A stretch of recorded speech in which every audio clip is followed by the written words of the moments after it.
Let's watch some crazy stuff, yo! Here's a question. Do you believe in heaven? Various polls find that somewhere around 80% of Americans do.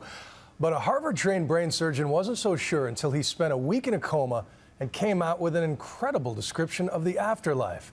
My co-anchor Terry Moran has a story.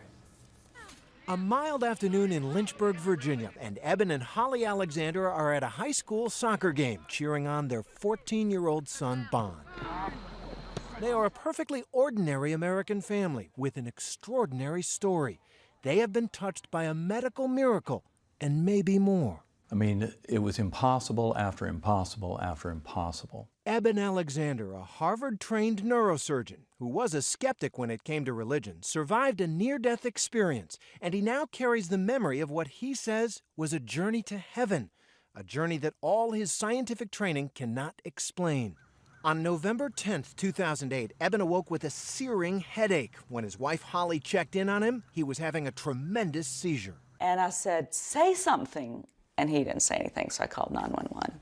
Eben was rushed to the hospital where he worked as a neurosurgeon. The only word we could truly make out was help, and the rest of his verbalization was purely screaming. Eben Alexander had been stricken with an extremely rare and virulent E. coli meningitis infection that was ravaging his brain, plunging him into a coma. I mean, I was trying to die.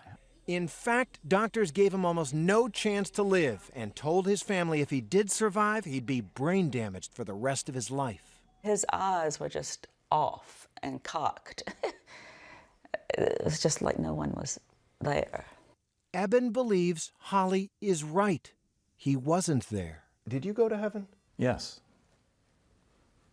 I mean, in every sense of the word, that's what my experience showed me. His first recollection, he says, was being a speck of pure awareness in a dark and murky underworld. And then I was rescued by this beautiful spinning white light that had a melody, indescribably beautiful melody with it, that opened up into a bright valley. Just an incredible, rich, ultra-real world of indescribable complexity. God was there, he says, and he encountered him through an orb of brilliant light. He soared on the wing of a butterfly with a beautiful young woman as his companion, and the young woman gave him a message to take back from heaven. You are loved, you are cherished, there's nothing you have to fear, there's nothing you can do wrong. It's a beautiful vision, but heaven? A lot of people are going to say, Doctor, it was a hallucination.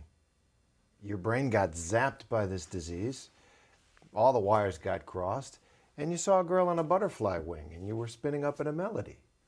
I know this was not a hallucination, not a dream, not what we call a confabulation. I know that it really occurred, and I know it occurred outside of my brain. So basically, But how? How can he even suggest that, much less claim that his experience is proof of heaven, as he's called his new book? He showed us his brain scan. It wasn't leaving any part of my cortex unaffected. So your conclusion is because all of this outer area, which is the higher functioning, was covered with the infection, what you experienced in the coma wasn't part of the brain. Right. Many neuroscientists are deeply skeptical of Eben's claims, arguing his brain must have produced his vision somehow, most likely as he came out of coma. But something else happened. After he recovered, Eben, who was adopted, saw a picture of a sister from his biological family who died years ago, a woman he never knew. And I knew who my guardian angel was on the butterfly wing. It was the most profound experience I've ever had in this life. Your sister, by birth, and from a family that you didn't know because you were adopted, who died several years ago, who you had never met, you saw while you were in coma. Yes. And that was the key. That explained everything. Smells good, that's for sure. Dinner time at the Alexander home. Come, Lord Jesus, our guest to be, and bless these. They were not a particularly religious family before Eben's coma. He was a skeptic. Not anymore.